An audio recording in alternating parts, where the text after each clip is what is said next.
Welcome to Nasdaq TradeTalks, where we meet with the top thought leaders and strategists in emerging technologies, digital assets, a regulatory landscape, and capital markets. I'm your host, Jill Malandrino, and joining me this afternoon, we have Chuck Fuller, Portfolio Manager at Nasdaq Dorsey Wright, Sara, Senior Index Research Strategist at Nasdaq Investment Intelligence, and Michael Tanney, Senior Managing Director at Magnus Financial Group. We're here to discuss asset class rankings and trends in market breadth and seasonality. It is great to have everyone with us. Michael, I'm going to kick it off with you. Certainly, the market and macro landscape, it feels as if there's been a turn here over the past couple of weeks. Yeah, you've seen a real breadth and depth in the market. So we're at this bifurcation point. I think we've all been waiting a long time for some signal to say the Mag 7 is no longer going to lead the charge. And quite frankly, most of us have been wrong because it's gone so much longer than we'd ever imagined. The last couple of days, even, you've seen a massive rotation into these small cap stocks that are really healthy companies, but they haven't meaningfully participated in these rallies. So now we're at this point in the juncture where are we going to be like the 1920s, where it's the roaring 20s and we're removing a lot of government, healthcare, security, pensions, think of anything out there. It's all going to privatization and capitalism. Are we at that point? And if we are, then there's a really good argument that it's risk on in all these other areas that have just not meaningfully participated. And if you think the other way, which is, I think we're at the end of an economic cycle, then you look and you say, well, where is the biggest area for slippage if earnings start to miss? And I say this because there is no right answer. We don't have crystal balls. But it's very clear that we're getting closer and closer to this moment of inflection and trying to figure out which way we go. So if you or anyone else knows the answer, please let me know, and I'll share it with my clients too.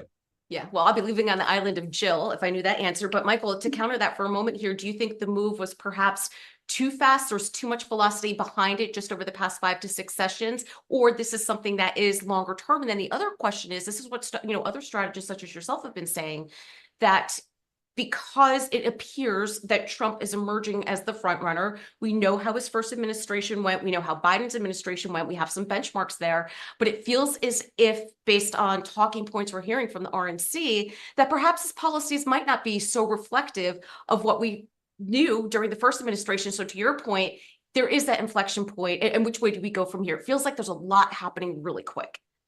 Yeah, I think, look, without getting too political, because you really can't let politics wag the tail of your investment decisions. History shows you that's a bad idea, no matter how emotional you are. And you may even be right.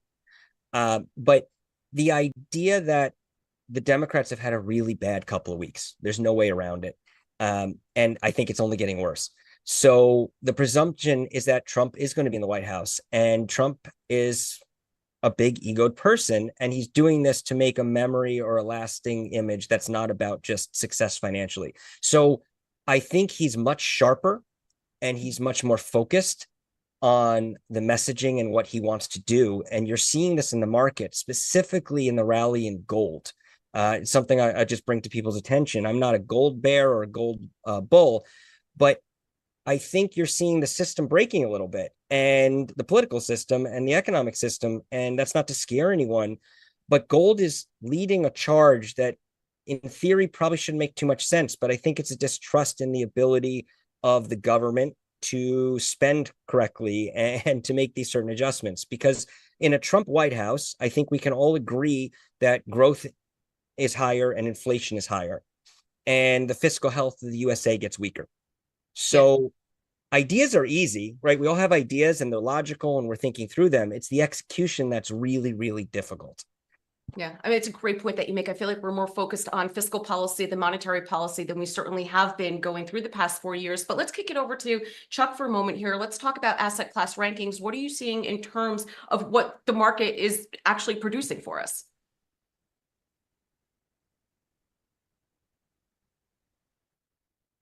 Us. And really not even close to falling to number 2. Obviously, the S&P just continues to hit new all-time highs. I think, from a trend perspective, with the trend firmly in place, we have seen the market rally, over 10% in the last 3 months. And so that that starts to be a little bit worrisome over the short term, especially given that we haven't really had much of a pullback, let's say, over the last year or so. The market's also up, roughly 20% or close to 20% for the year. So we're probably due for a pullback at some point. We are heading into kind of the real seasonally weak months, what I would say is August and September for the market. So that's kind of hanging over our heads. But like what Michael said, with the breadth that we've seen over really just the last week in these small caps, it's really added a little bit more conviction for me going forward that we may be able to skate through this period without too much trouble. I mean, the way small caps rallied relative to the S&P, I think it was like the best 5-day stretch that we've seen, at least with data back to the 70s.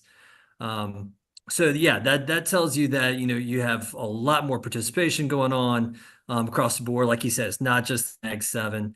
I think the one strange thing about this is that usually you only see this kind of, some people call them a breadth thrust, where you have all these stocks going up at once. Typically, you see this kind of movement off of a bottom, but clearly we are not at a bottom, right? We're at all-time highs.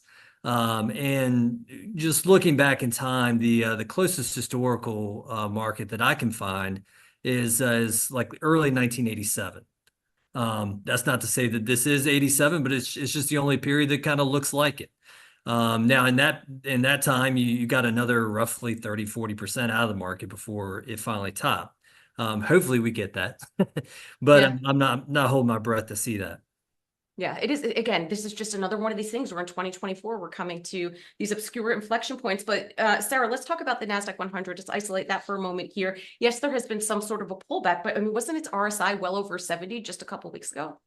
Yeah, so I'm looking at the chart here, the point figure chart of the Nasdaq 100 index, and with yesterday and today's pullback down about 3%, has pulled back to support here at 19,600. A move to 19,500 would mark the first sell signal on the chart since May, but overall still in a strongly positive trend. And as you mentioned, we were not heavily overbought, but I would say we were in overbought territory, around 80%. We pulled back now to about 38% on that 10-week trading band. So even though it might feel bad, I think that this can be looked at as a perfectly normal move for now, kind of reversion to mean.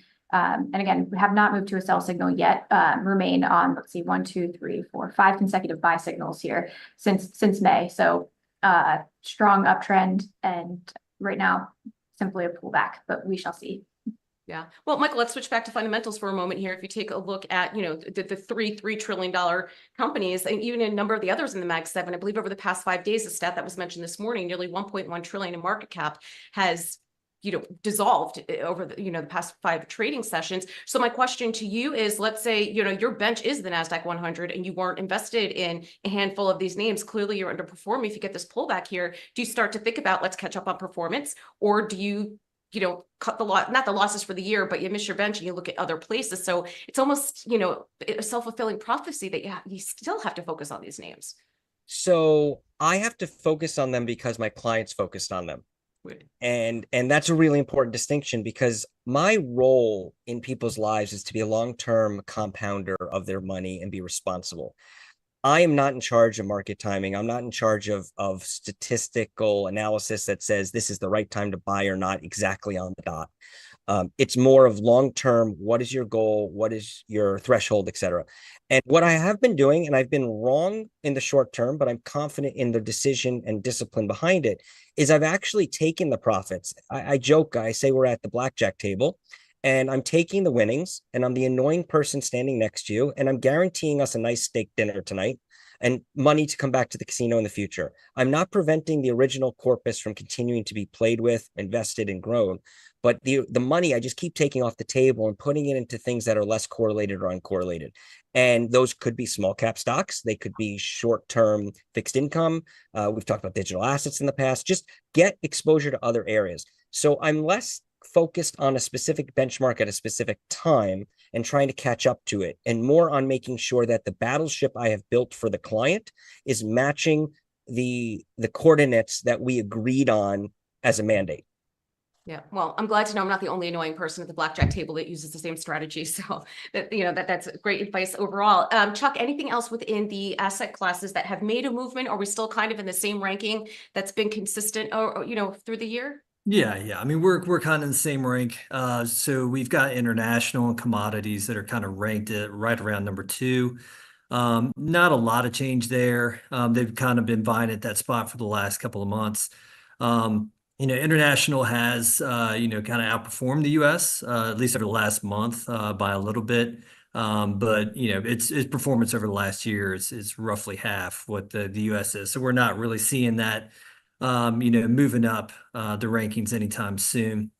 Fixed income still at the bottom, kind of as you'd expect. We haven't seen a lot change there. I will say that, looking at yields, we're close to seeing them break down into a negative trend, which would be good to see. But yeah, they're still in last place. Bond volatility also does seem to be receding. That's kind of a good sign. They've been elevated for the last 3 years as fixed income has obviously had issues.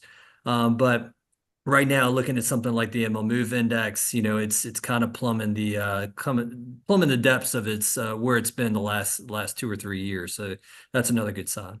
Right. And Sara, when you think about the themes and sectors within the Nasdaq family of indexes, what stood out to you in terms of performance? Yeah, so I'm just looking back over performance over the last month to date, basically. So over the last 17, 18 days. So not a ton of history here. And I don't want to say that, these short-term trends necessarily make a long-term trend, but we have seen a nice pop in the Nasdaq Green Energy Index up 11%, as well as the Nasdaq CTA Global Digital Payments Index that's up about 7%. We've seen a theme of financials doing well, and a lot of those specific areas, those thematic tech, we've seen definitely some dispersion between, some of like the semis and names like that. But when we look at the Global Digital Payments Index, I thought that was an interesting name. As Chuck mentioned, internationals, we've seen that outperform so far on a month-to-date basis, with Nasdaq Developed Markets ex-US up about 4%, and developed markets on its own up about 3.1%, while emerging up about 2.3%. So seeing those kind of relatively on par here. But as I mentioned, a few days doesn't necessarily make a trend, but something that we're definitely watching here as the rest of the month plays out. All right. Appreciate everyone's insight. Thanks for joining us on Trade Talks. I'm Jill Malandrino, Global Markets Reporter at Nasdaq.